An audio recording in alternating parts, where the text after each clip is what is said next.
Happy Arva. Hello. Thank you so much for joining me today. How you doing? So last week in a video that I reacted to that you guys basically informed me was trash. Facts about Australia. It did mention an interesting fact, and it was about the 1975 dismissal of the then Prime Minister, which really stood out to me, and I need to know more. And from what I understand, it's known as the 1975 Australian Constitutional Crisis. So here we go. Here's, well, by far the most popular video on YouTube about the matter by History Matters. Link down below. Check them out. 1.2 million views. So I am very fascinated to learn about this subject. It seems like a really important turning point. Maybe not a turning point, I don't know, but just a really important event in Australian history. Certainly would be if it happened over here in America. I mean, that seems wild. Let's see how it happened. And sometimes those constitutions... He must have done something really bad. Countries have constitutions, and sometimes... Some do. Turn this down. Sometimes those constitutions aren't able to deal with certain unprecedented events. Like in 1861 when some US states opted to secede and make their own America. Or in Belgium in 1990 when the king... That was also a pretty big historical event. Here in America, at least. 1990, when the king refused to assent to a new law and so had to be temporarily declared incapable of ruling in order to get around him and pass the law anyway. And Australia, not wanting to be left out, had its own constitutional crisis in 1975, which saw its prime minister abruptly fired and replaced by his opponent, all of which came alongside accusations that seems really controversial. Was there no election? Of CIA and British royal involvement. But was this the case, and how was it resolved? So first, a bit of background. As of 1975, Australia wasn't a 100% fully independent nation-state. The British Parliament had limited authority to legislate on behalf of Australia, and Queen Elizabeth II was Australia's head of state too and had constitutional authority there. Of course, she wasn't able to personally attend all of the countries she ruled, and so in her stead sat the Governor-General. And the Governor-General, in essence, acted as the Prime Minister's sort of boss and was responsible for rubber-stamping any legislation. Oh wow, okay, that's an interesting... It's kind of a different frame of reference to understand that the Prime Minister has a boss, and the boss is from Britain.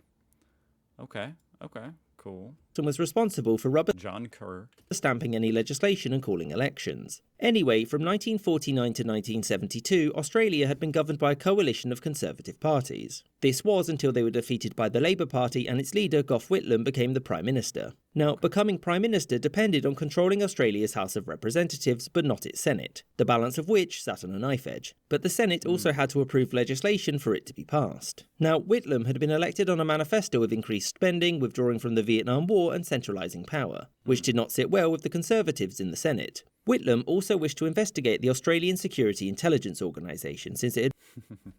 Is that what that stands for? I can't go by without mentioning that that's like some kind of... has something to do with audio drivers. Yeah, audio stream input output. So that's what I think of when I see ASIO. Anyway. Since it had previously spied on his party. He had them raided in 1973 and demanded a list of all CIA operatives in Australia. And soon after this, he publicly accused numerous people in positions of power of being American spies as well. And the Americans did not respond well to this and made it clear that if Whitlam continued down this road, the US would be forced to make adjustments. Whoa. So I had no idea that America was involved in this whole debacle. Which makes it even more fascinating, obviously, as an American, to watch.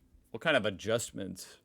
What does America have to do with anything in this equation, though? Like, what kind of adjustments is America going to make?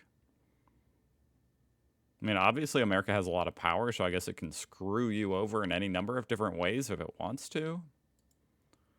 If Whitlam continued down this road, the US would be forced to make adjustments. After this, things got much better for Whitlam, and by better, I mean worse, because recession. Whitlam called for an election in 1974, and whilst he won the House, he lost the Senate, meaning more deadlock and no more spending. Not to worry though, because foreigners exist, and Whitlam had the authority to borrow money through Australia's Loan Council without the Senate's approval. Whitlam's government didn't tell the Loans Council though, and secretly tried to borrow money from Saudi Arabia. Sketchy. This was leaked, and so the politicians involved did something clever. They lied. And when these lies became public, they were promptly sacked and Whitlam's reputation was damaged. And to further add insult to injury, a Labour Party senator resigned and was replaced against convention by a Conservative. Meaning for Whitlam, he had zero chance of getting anything through the Senate anymore. Despite this, though, Whitlam refused to resign or give his consent to new elections, which the Governor-General needed to call them. And this is where the crisis begins in earnest. The Governor-General of Australia at this time was a man called John Kerr, a close friend of Whitlam's who was deeply concerned about the deadlock in government.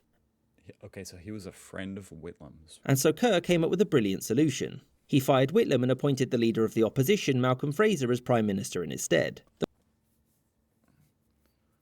Oh my God, that's pretty awkward to do to your friend. That's incredible that he has that much power to fire the Prime Minister. And how does he just get to appoint Malcolm Fraser?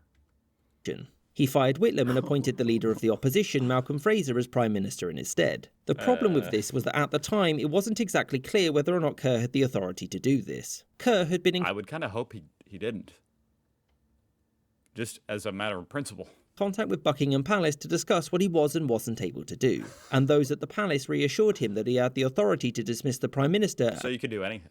And that if he wanted to do so, he would need to do so quickly. Because with a single letter, Whitlam could have Kerr removed by the Queen. The problem with this is that in Australian politics, the Queen is supposed to be neutral in all affairs, and by nudging Kerr in one direction, she would have breached that precedent, which is the issue with this entire crisis. Legally, how is she supposed to be neutral? Like, how can she be neutral? Everything was above board. Or now he. But in terms of establishment, which is the issue with this entire I understand that, the dynamics are different now. Crisis. And the laws are different now. Legally, everything was above board, but in terms of established precedent which laid the foundation of trust in the Australian political system, everything was thrown out the window. Irrespective of any of this, Whitlam was removed, and those who supported the Labour Party were furious. And Whitlam was quick to point out Kerr's historic ties with the CIA and the intelligence community in general. Whereas the Conservatives were happy that the government deadlock seemed to be coming to an end. And in the election that followed the crisis, the Conservative coalition won a resounding victory, and with control of both houses... So they did throw an election. It would be... I mean, the fact that there was no election and he just appointed the opponent is what... I mean, that's just crazy. That seems crazy. Maybe it was just a temporary thing. In the election that followed the crisis, the Conservative coalition won a resounding victory, and with control of both houses, the crisis was over. I hope you enjoyed this episode, and thank you for watching, with a special thanks to... The crisis was over. Okay. That is an insane bit of Australian history, and really not that long ago, 1975. I'm sure plenty of people, obviously, I know plenty of people watching were alive for that. That must have been a wild ride. For anyone curious about the Belgian constitutional crisis, nope, I'm not. Okay, I mean, I am, but not for this video. The most believable part of this is the fact that an Australian politician actually resigned for lying. Can't remember the last time that happened. When did he resign?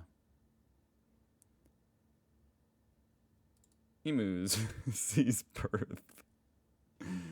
I had never realized quite how well History Matters cartoons accurately capture the historical figures involved. Okay. Well, that was fascinating. Go check out History Matters. Apparently, their cartoons are extremely accurate, on top of them being very good at telling the stories in a digestible way. Anyway, that was really good. Very fascinating. Thank you for watching. I'll see you guys tomorrow.